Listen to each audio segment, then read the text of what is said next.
Welcome to Going Dutch, the dating and relationship advice, food vlog, movie trivia, and all things comedy show in Southern California and beyond. Hey guys, welcome to the show.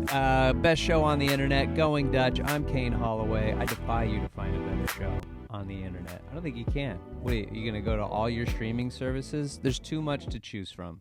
All right, just you got it. You're landed on it. All right, we're a dating, food, movie podcast. We're everything. We're anything we want it to be. Going Dutch is literally anything you want it to be.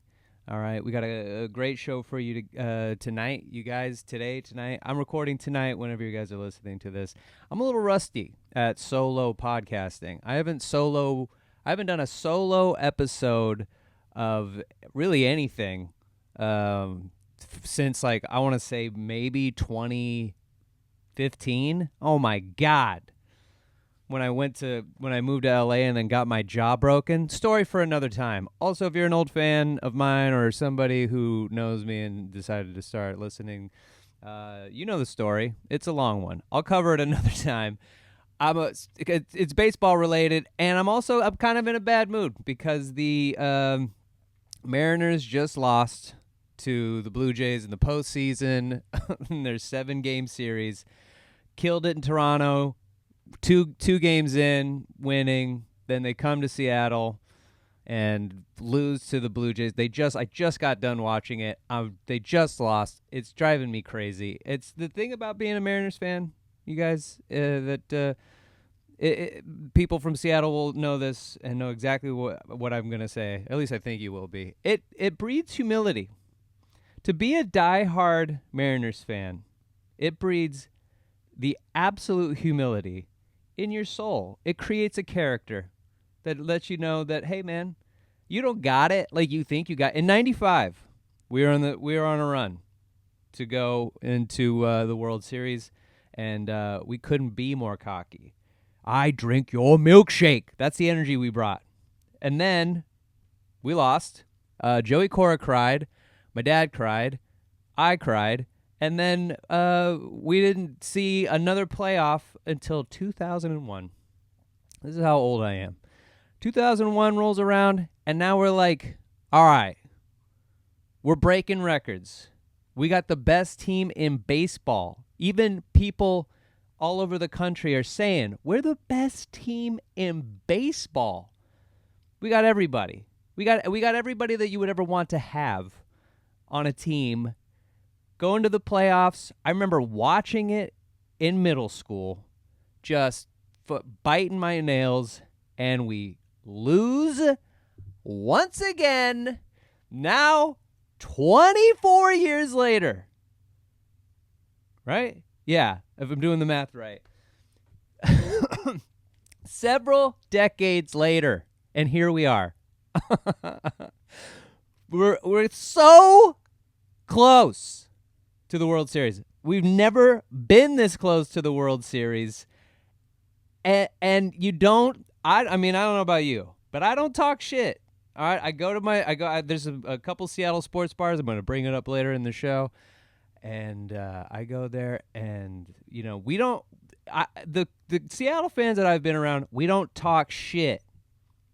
Like, I watched a game I watched them play against the Tigers. There was one Tiger fan. Nobody turned and fucking balked at them or talked shit because we haven't been there yet.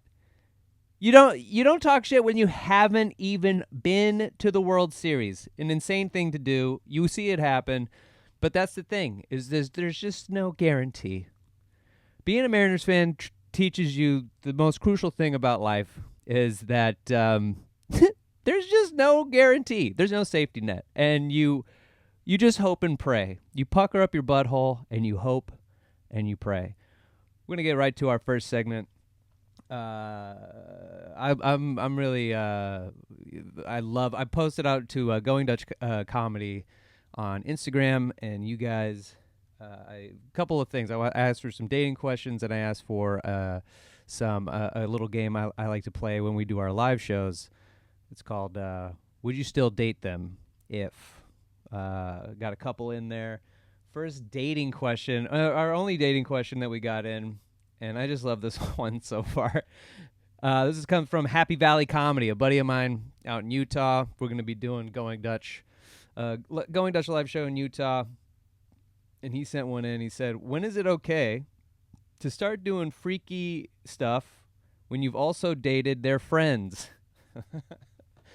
And I just got to say, man, they already know the freaky if you dated their friend and you're trying to, and you guys are banging, and you're trying to ease them into your freaky shit, guess what, brother? They already know about your freaky shit. They got pages on pages on pages of what it is, the weird shit that you like in bed. They already got it locked in. So you might as well just say it. You might as well just say, look, I know Lisa told you I'm into feet. I know that Lisa told you what I like to do to feet. And it's not what you think. It's not whatever it is you think I'm talking about feet-wise. It's not that. And so I just can we just do the feet thing? I know you know about the feet thing. Girls talk incessantly about the weird, crazy shit that you do. I'm trying to think of a weird, kinky thing. I don't think I've ever dated a girl and then their friends. I mean, I've dated comedians. Don't do that. If you're a comic and if you're just starting out and you're watching this show, guys, don't date comics. Ladies, fellas, everyone, don't date in the community. Don't do it, because you're gonna make jokes about each other. It's gonna get hostile. And comedians are freaky. Comedians are weird ass nerds who finally got a chance to have the spotlight on them, and now people start talking to them. They think they're cool. Then they start to get laid, and now they want to do the weird, kinky shit that they watch on Pornhub. And just don't date those guys, because then they're gonna they're not only will they tell all their friends, they're gonna tell everybody on stage. So I just would I would keep it kosher. And also for you, if you have dated the friends, again, if you're into double digit butt stuff, then or full fists, whatever it is you're into, brother, they know about it, and they still are willing to do it with you. They're still willing to go out in public with you. They heard about the weird shit you're into, the stuff you do with ears of corn, and then they thought to themselves, yeah, all right, I'll grab a coffee with this guy. So they're down. They're already down. You might as well just pull the trigger. You might as well just say, look, here's a list. Here's the order of the list that it's in. It goes anal, pegging, nipple clamps, Nas. Just tell them. Just say that you know that they know. Say, I know that you know that I know that you know. So let's do the weird, crazy shit. Buckle up. Literally, buckle it up and get downtown. I hope that helped you with that dating question. And I hope and pray that it goes well. I hope when you introduce the weird shit, she's like, oh, hell yeah, brother. I've been waiting. I've been sitting in the wings, waiting for when is he going to say it. I'm already ready to go. And I hope it's just you guys blow each other's minds. There's nothing better than when people match each other's freaks. I also like when you don't really the sex is so good, you don't need to do the weird kinky shit, But I do like when I like Velma. I like cosplay. I like it. And I like when you dress up as Harley Quinn or Velma. It really does it for me. It breaks my brain in half. I love it to death. That's my weird kinky thing. Let's go. All right, moving on to would you still date them if? This one's sent in from my sister. Would you still date them if they stayed in their daytime clothes all night and didn't change into comfy clothes or PJs when you got home? Yeah. I mean, if you guys got to that point, let's say, how many dates is that? I want to say that's like a few weeks in. Like a month, right? You guys have hung out, you went on a date, went on a couple dates, one of you went to the other one's house, came in, you were already dressed up. That's the only clothes they had. But now you're starting to hang out more. You're hanging out at each other's places, and you got to come dressed to the nines every time. At a certain point, you're going to want to show the, unfancy side, the uncured side. You want to show them, hey man, this is what I look like with my hair up, makeup off. This is what I look like when I'm not sucking it in. I'm going to loosen up this belt. My dong's going to hang out. This is who I am. And if you can't do that, if you can't come home from a long day, your girl or your guy invites you over, and then they even offer, I'll anytime I go, I have extra sweats. So if you come over to my place, hey, you want some sweats? You're going to be here. We're going to be chilling, So wear some of my sweats. Almost always they say yes. If they don't say yes, if they're like, nah, I'm cool, and they're just like chilling in their tight ass jeans, as the button just digs in like the that line you get when you just been wearing your pants all day and it's just like they were so tight, just like you finally snap them off and you just have that line indent all the way around your waist. If they're just chilling in that, oh come on, why are you so uncomfortable? Why be uncomfy? Same thing with a guy, especially if it's weirder for a guy. If a guy, it's odd. Most guys want to be kicking it in gym shorts. Most guys want to be kicking it in gym shorts. Most girls want to be in big hoodies. If I can make a blanket statement. And so if you're coming home and they're like, nah, I'm cool. And then you're like, at least kick off your moccasins. And they're like, no, I'm fine. Just like, at least loosen up your tie. No, I told you I'm fine. You want to take off your jacket? That whole Seinfeld episode where it's like, she just kept pestering me. She's like worried about me not taking my jacket off. It's like, take your jacket off. You're making me feel weird. It's the same thing when you go to a party or you're like, you invite people over and then they just stand.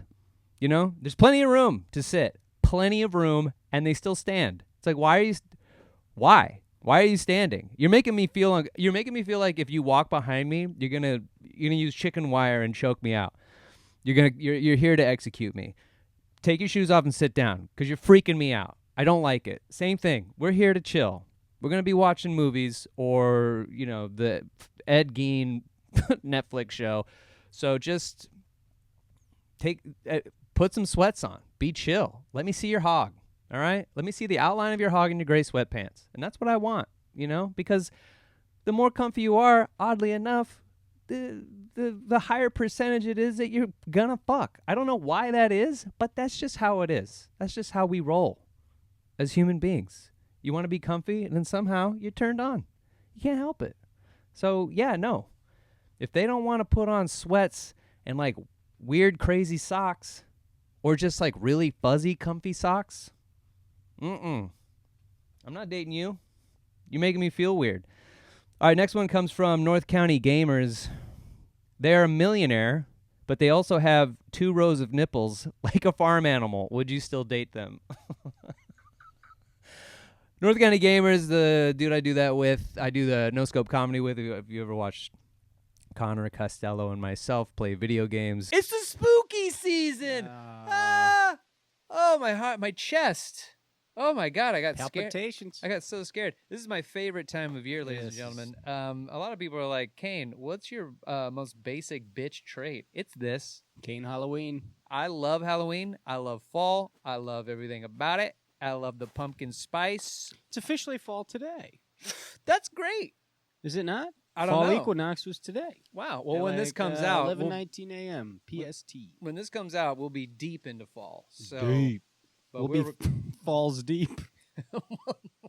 He's the guy in the back doing all of the. He runs the machine back there. He's the one that picks the games, loads them up, and we just play.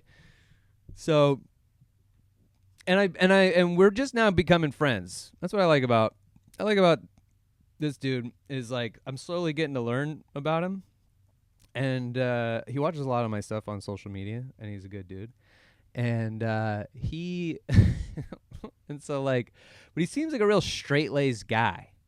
He's got a beard, he's got family, and so then he's like, then he sends me shit like that, and I'm like, oh, you're a little freaky, you're a little freak, you're a little sexy little freak, aren't you? Would you still date them if they had 6 rows? Take the millionaire thing out of it, because I've dated millionaires with normal nipples. And it, nah, it doesn't matter. Dating a millionaire is the same as dating somebody with $5 in their pocket. Okay, it's the same. I'm all about. All right, what's your personality like? Does the money make you a dick? Does not having money make you a dick? Like there's people with money that I've dated that's super chill, real cool, and then others that ain't. They ain't chill. So I want to take the millionaire thing out of it, because other than like, weirdly enough, and we all know this, anytime you have a lot of money, people with more money in the upper echelon get everything for free. It's so weird. You have all this money. You've worked really hard to make all this money, and then everyone gives you all kinds of shit for free. It's insane. I don't understand our society at all. But so millionaire doesn't factor into it at all. I have no interest in other people's money. I want nothing to do with it. There's too much pressure. Okay? There's too much pressure. And I don't have that personality that's like, yeah, I want to marry for money. All right? Because there's no old millionaire. There's not an old lady that is like, yeah, you can be a kept boy. And I'm also getting too old to be a kept boy. All right, I'm almost 40. So it just doesn't factor into it at all. I'll make my own money. That's fine. The nipples. I would like to change it to they're great. Everything about them. They're cool as hell. They think you're hilarious. You think they're hilarious. You guys like a lot of the same things. You hate a lot of the same things. You guys want to do the same shit. You guys kind of have everything locked in.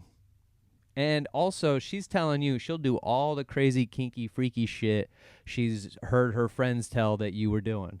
She is down to clown. Also, she takes her shirt off. So then, and then I would have to say then, because as a guy, it would be straight all the way down, right? It would just be like nipple, nipple, nipple, nipple. So you'd have, so it'd just be like bing, bing, bing, bing.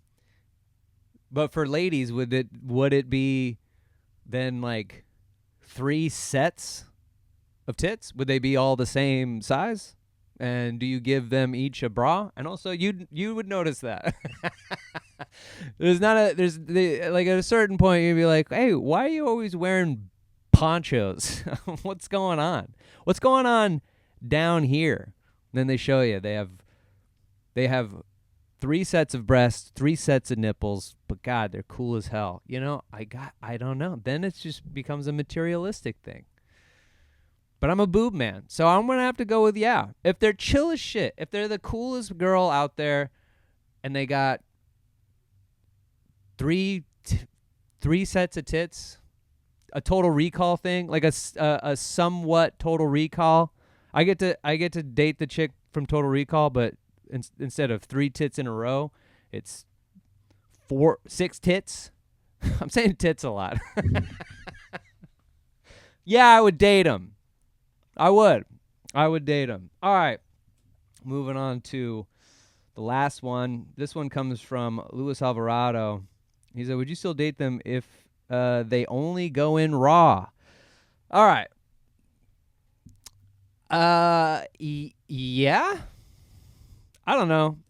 Since my divorce in 2020, I was doing 8 years of.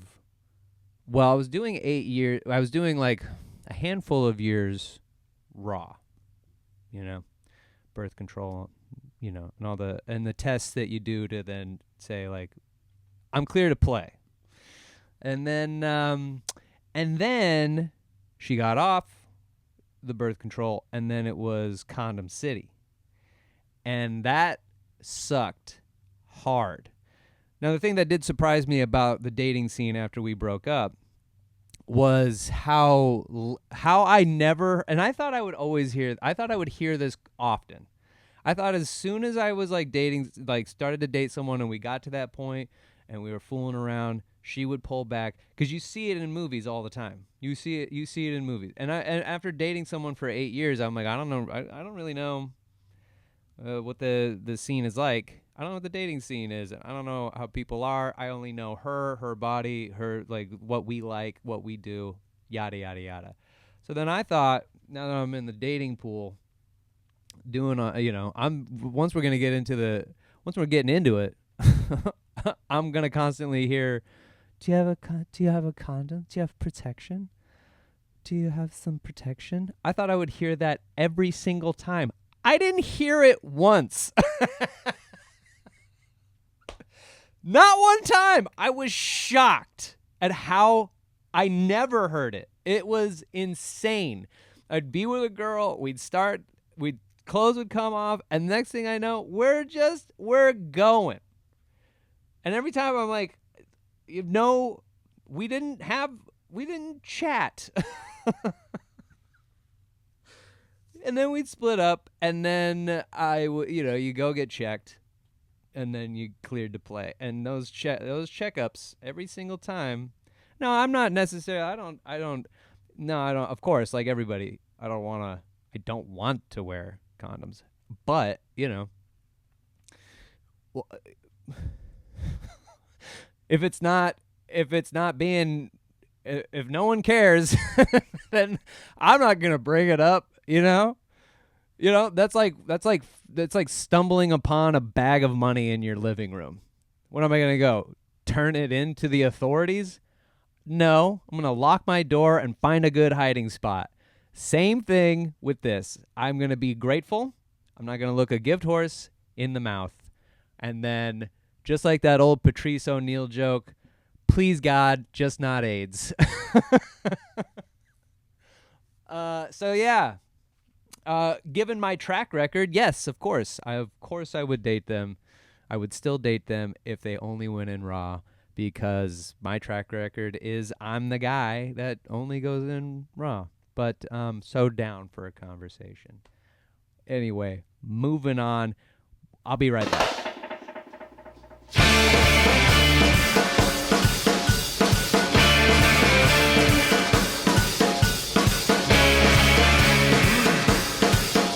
Hey, welcome back. We're here, the date segment. This is date night. Best places in San Diego to take somebody out on a date, food related, or it could just be a good old fashioned roller coaster or roller coaster. I don't know how often you take people out on a date on a roller coaster, but I live next to a roller coaster. So it's a great spot to just go hop on a roller coaster, play some mini golf, get some Dole Whip, and then go swimming in the ocean. All right, that could be a date. That's not on my list. I got some places that are great, cheap eats, some really tasty, delicious spots, and then also cool places to kick it. First date spot, if you're here in sunny San Diego, California, where I live, you plan on visiting, here's some places that I think were great. This is a place that just opened up. It's cheap and it's good. That's one of my little tiers. Cheap, good, also really good ingredients. Really fresh, really well made. This place is called Farm to Smash. Everything about this place rules. Inauspiciously, and for some reason, they decided to open up their place in Point Loma, right across the street from In-N-Out, one of arguably the most popular burger chains in all of California.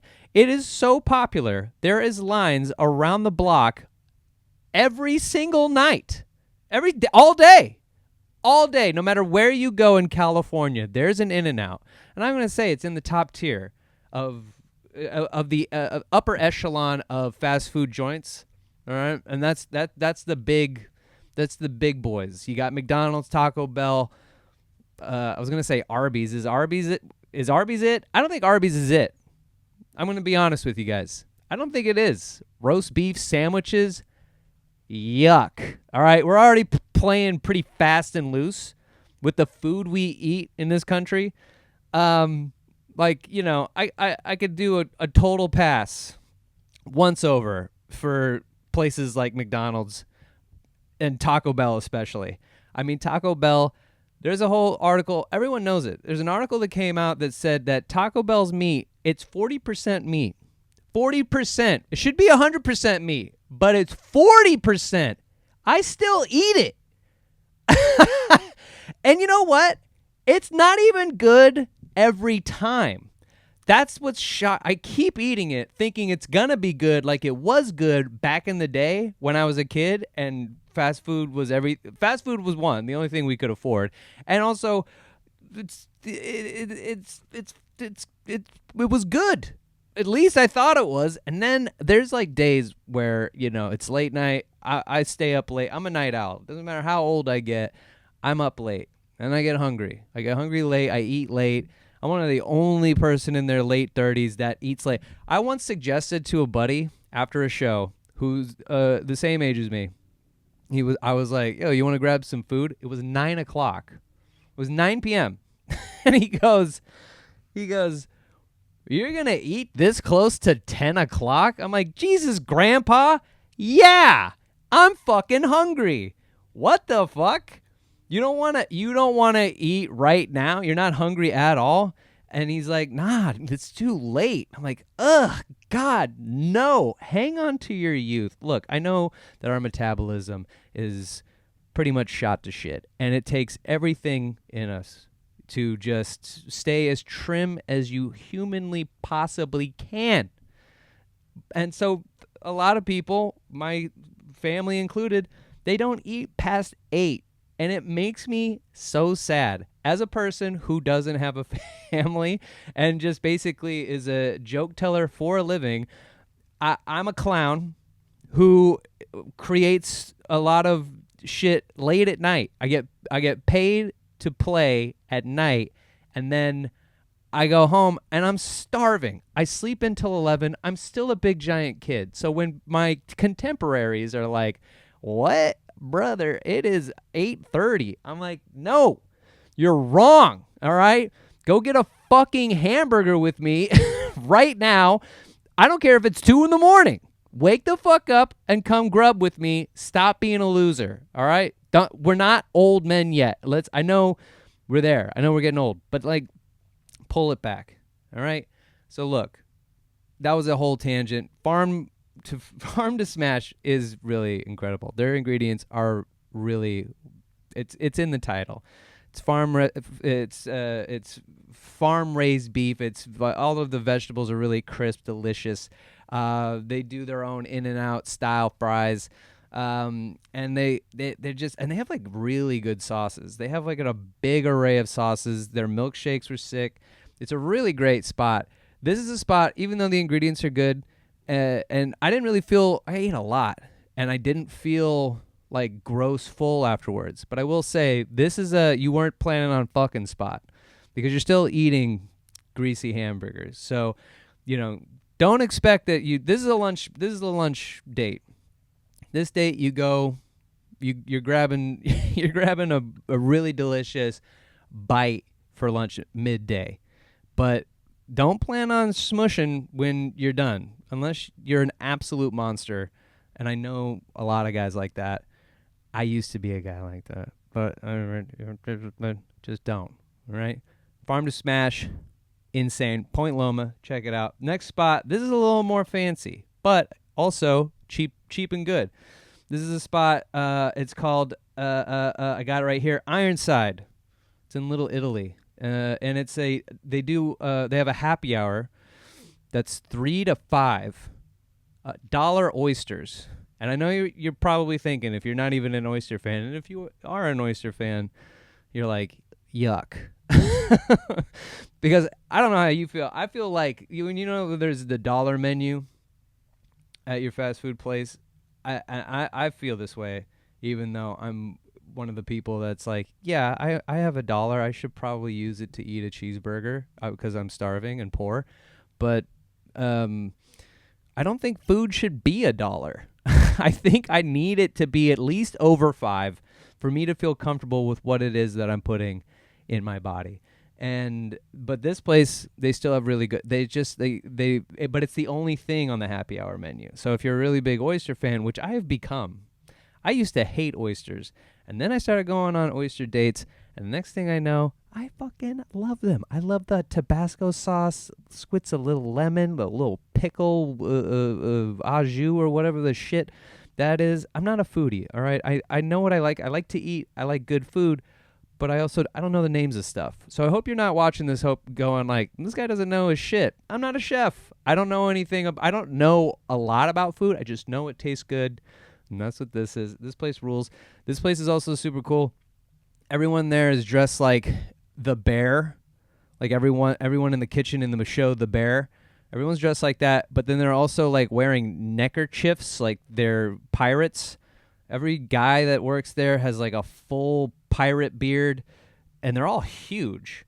And then it's like the guys are all huge and the girls are all really small. It's crazy. And then they did this chocolate cake with firecrackers for somebody's birthday, and then it was just like they lit this big candle and went and they brought over this big giant cake, and my server comes over and I go, oh man, I really wish it was my birthday.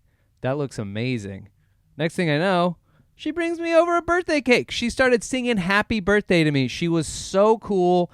And every time I go back, I'm always like, yo, where's she at? I need my girl. She hooked it up. She rules. They have really good cocktails. And then also, I don't drink. They do mocktails. And then they also do a lot of NA beers that I really like. Athletic is a really good beer that's like creeping in. They do hazies, IPAs. Tastes like beer, but doesn't get you drunk. So if you're a sober guy like me, you'll love this place. It's fancy, and if you stick to the oysters, they do I think it's like 36 total. So if you were planning on eating nothing but oysters, and I think they say oysters are an aphrodisiac. Take her on a Wednesday. Get her 36 oysters. Fill her belly with nothing but oysters. Everything else on their menu is really good. They got really good tuna tartare, and then they also have like really good salads. So it's just like this fresh place. This like everything's fresh and good. It's right on the water. Little Italy is cool. They have a lot of great spots. It's the only spot that's not like specifically Italian on that block. So go to Ironside. It's cool as hell. Last but not least, this is a party spot. So this is a date. They might have. They do have food. I did actually eat there. I was gonna say I don't think I ate there. There's a place in Hillcrest called Our Place. The letter R Place. It's great. I love telling people I'm going to Our Place. I love saying, "Hey, you gonna watch the game at Our Place?" Seattle, the people that own it are from Seattle. They're Seattleites, moved to San Diego, and then opened a bar. It's not necessarily a gay bar, because Hillcrest is, if you don't live in San Diego, it's notoriously the gay area. And it's not technically a gay bar. It's more of like a Seattle sports bar.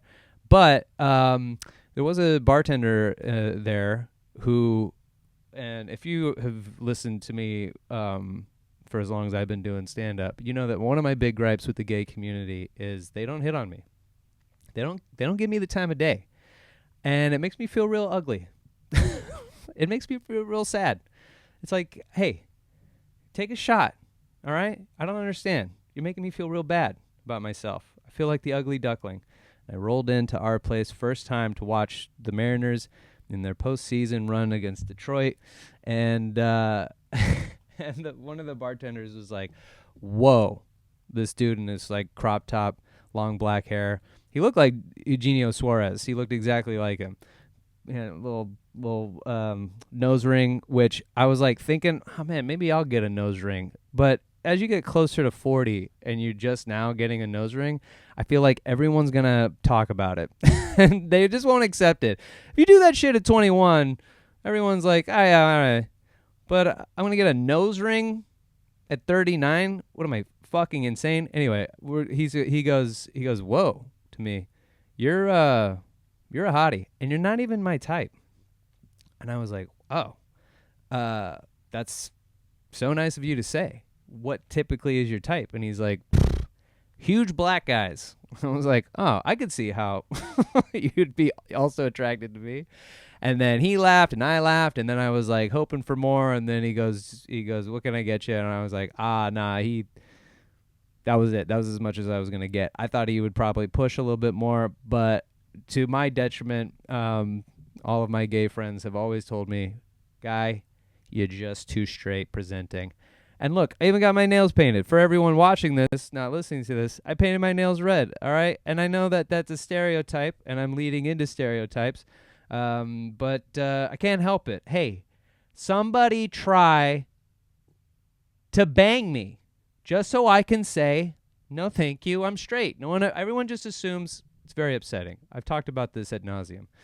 Anyway, great spot. They have this like cool front room that's like small and intimate, and then they got this back room that's like kind of set up like a haunted house, which was really cool to walk into. And then it's really fun to watch Seahawks games there in that back area. It's cool to watch. It's like, and it's slowly becoming known for being a Seattle sports bar. And I'm going to do everything in my power to make sure that that continues. So if you're in the Hillcrest area, you're looking for a cool Seattle sports bar, or just like a cool joint in general, the owners there are really cool, and the staff is really sweet and really nice and very complimentary. And they also have athletic there. They have, they have typical, bar cocktails. The bartenders know exactly what they're doing. And then their food's bar food, but it's like really good, really good. Well, I had a chicken quesadilla, and it was really well made. So check out our place. Those are my 3 picks this week for date nights. Hit them all up. I'll put links to all the places in the description. Check them out. All right, we'll be right back.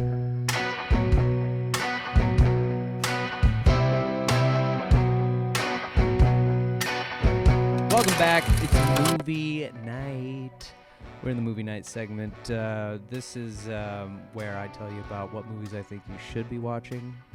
If you're planning on having a cool, chill night out, going to the movies, which is becoming a dead art form. A dead date idea is going to the movies. God, makes me sad. Or if you're having a night in where you're trying to watch some good, wholesome, fun movies. I don't know. If you could see in the back, I have Jason Voorhees' head in my right behind me. So the theme of this is some of the best and worst horror movies to watch in the month of October. On dates, what I think would be a really great date. I rank all these movies as first dates. It's a movie that's so good that you would risk a first date on it. You gotta watch this movie. It's incredible. I like you. I think you would love this movie. Or it's a third date movie. It's okay. It's fine. But maybe we make out during it. Maybe this is the time that we just smush. We get it in. We go in raw during this movie. It's a good movie, and then maybe we finish, we go, "Oh, yeah, let's watch the rest." Or it's a last date movie. It's a movie that's so bad, just insufferable, that you're like, "I'm going to watch this with them because I hate them, and I hope we break up afterwards." So these are my list. Now, what I've been doing is, for some reason, I'm a glutton for punishment, and I decided that I was going to do a scary movie every day in the month of October. This is as I'm recording this, the 16th, so I'm like 16 deep, but I'm going to share with you my top 8 for the first 8 days of October. I'm going to do all 31. It's 31, right? Let me check my calendar. Yeah, it's 31. It's always been 31, dummy. So these are my top picks. Well, first of all, these are my 8. Then I have my top 3 you should watch, my bottom 3 you should probably avoid, or if you're looking to have a good laugh, check these out anyway. All right, so this is days 1 through 8. On day 1, I watched the movie Exuma, which is it's a Korean horror flick about rich people who want they're being haunted by their family, and then so then they hire these grave diggers and to exhume the body, and then they read the corpse, and then they figure out what it is, why they're being haunted, and then they are able to settle the ghost so they can stop being haunted and they can stop haunting their family. And one family has such a deep, dark little secret that it's ruined the bloodline for years, and they exhume the body, and then all hell breaks loose. It's like such a cool idea, and I was like really intrigued for most of it. And then halfway through, it becomes this weird monster movie. And then I was like not on board. It stopped being scary and it started to be really ridiculous, really silly. And I was like so stoked for it because I love the dude, the guy who was the main character in Oldboy. He plays this like old man character who has all the tricks, and he's like the wise old sage. He's the Obi-Wan of the exhuming. I mean, it was like really cool, really well shot and all this shit, but then like it just stops being fun and scary after a while, and it just starts being weird. And I didn't like it as much as I thought I was. Still pretty decent. Day 2, I watched Friday the 13th, A New Beginning. I have made it a point to watch. I've watched every Halloween movie. I love Halloween, the movie franchise. I love Halloween in general. All of October. I'm such a basic bitch. This is the most basic bitch thing about me, is that I love Halloween. Pumpkin spice. I'm all about it. I love fall. I love sweaters. All right? I love a good book. I like a bubble bath. Give me a fucking break. So I was like, well, you know what I don't know a lot of? Because I've only seen the first Friday the 13th movie ever. And then Freddy vs. Jason, I saw that one. I don't know anything about Jason Voorhees or why he has 1,000 movies. So let me start watching. And I watched from one again all the way to this one, Friday the 13th, A New Beginning. The one prior to this, Jason is killed. So then from the Corey Feldman, for you 80s babies, right? Corey Feldman shaves his head and then kills Jason Voorhees, and he's dead. He's no longer a factor. So in the next movie, he's a grown. You see Corey Feldman have a dream that Jason comes back to life, and then we zoom years later to an adult version of Corey Feldman's character, Tommy, who then is like going to a mental institution in the woods. Every single one of these movies has to take place in the woods. Why? They all do. They all take place in the woods. At a certain point, stop, and they always take place in Crystal Lake. Even they'll rename it. They'll rename it to a different town. They'll try to rename Crystal Lake to something completely different, and then people will get murdered. And then you're like, well, why are people getting murdered? And they're like, well, this used to be Crystal Lake where Jason killed a bunch of people. And you're like, stop going there. You're gonna die.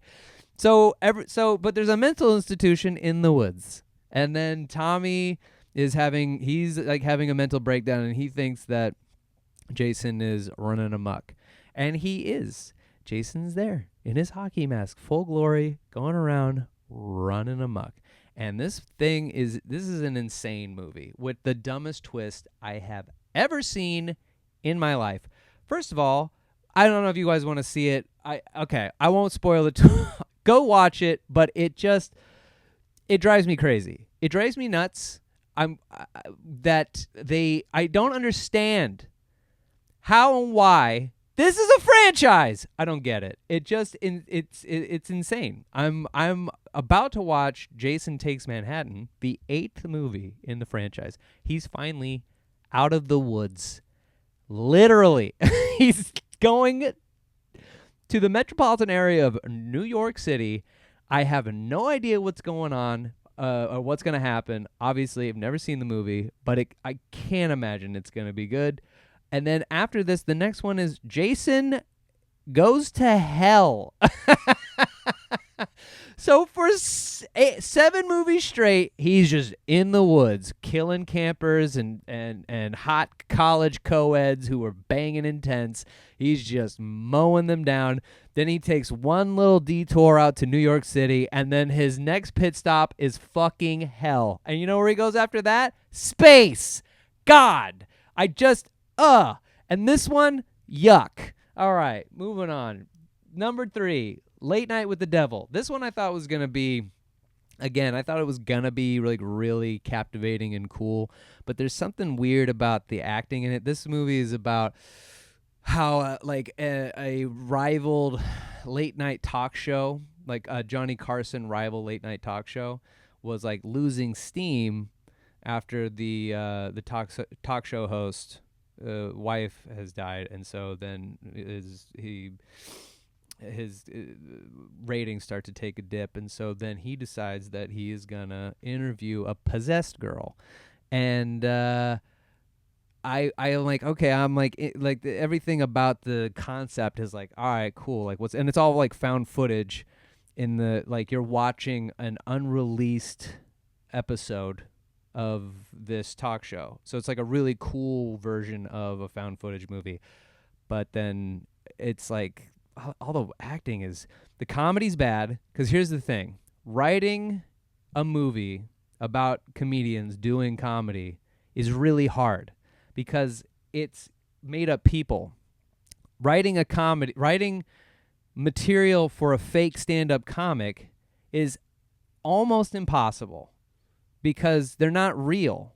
So you're writing jokes of a person's perspective who doesn't exist.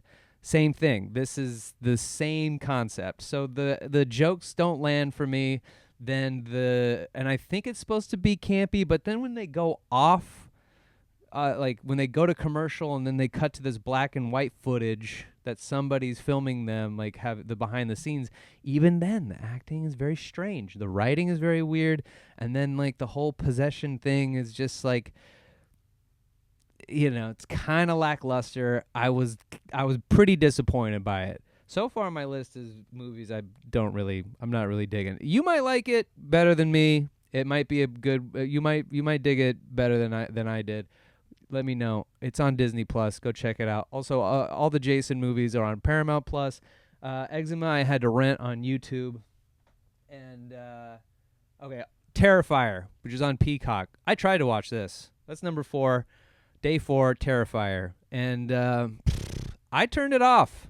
It's that bad.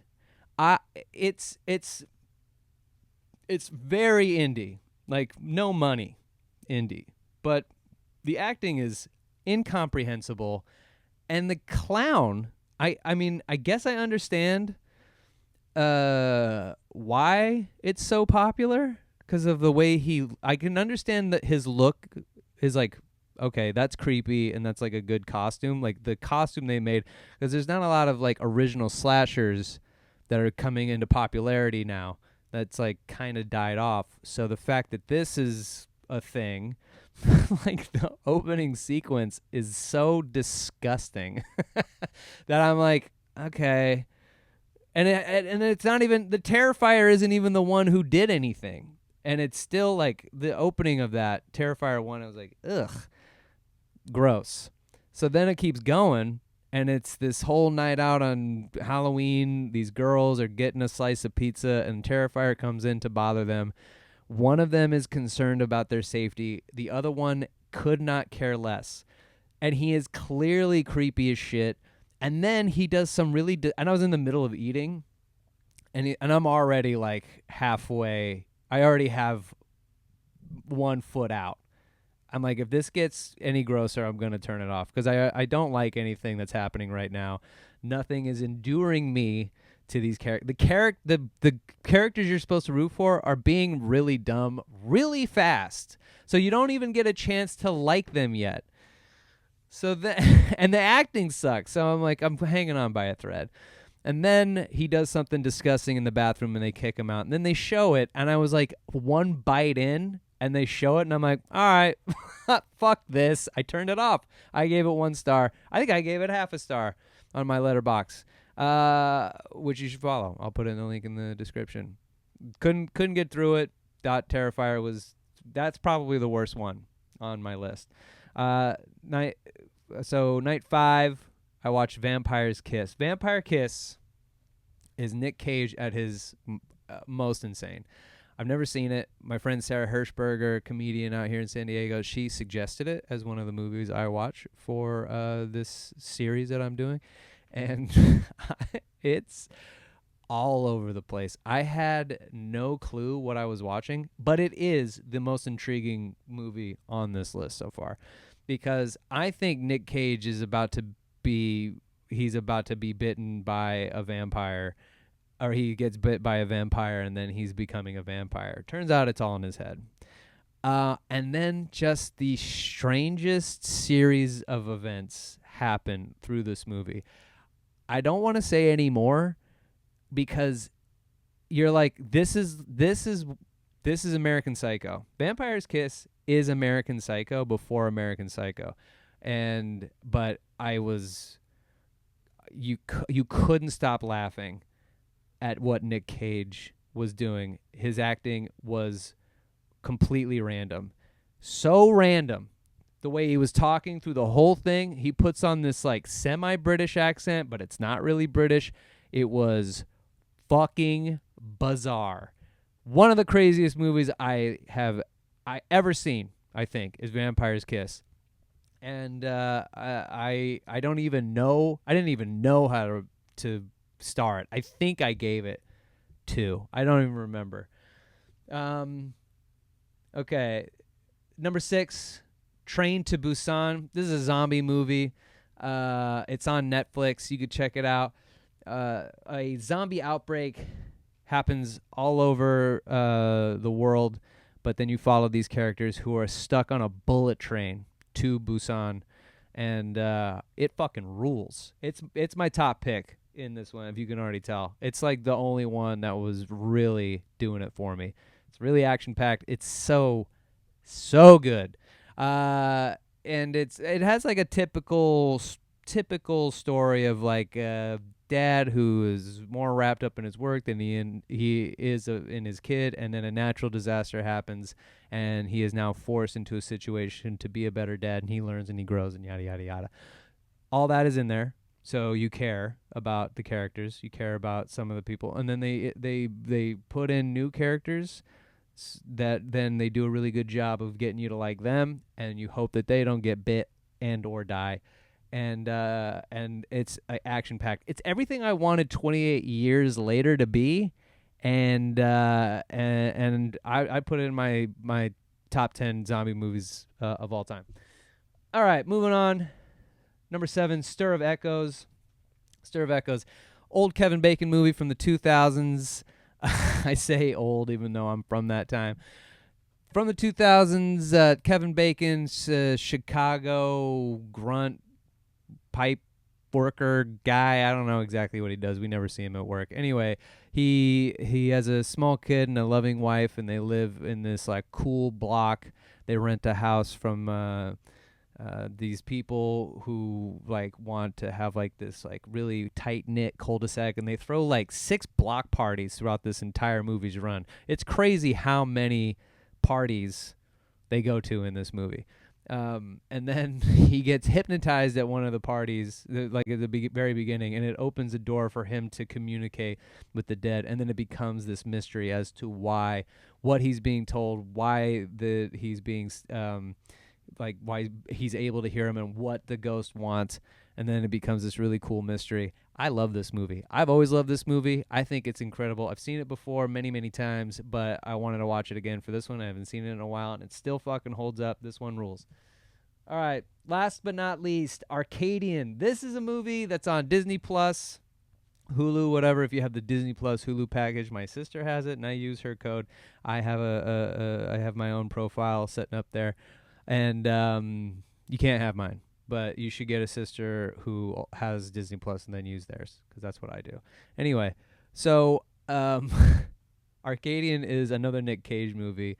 It's a post-apocalyptic Outbreak. It's also weird. This one's half good, half kind of okay. The half good stuff is like Nick Cage is really subdued. He's old. This movie came out I think last year. He's a little older. He's a dad, 2 boys, and one boy is impetuous. You know, he's in love with one of the girls that lives many legs away from where they live. They can hang out in the sun, but when it gets dark, you're supposed to stay inside because there's this unseen monster.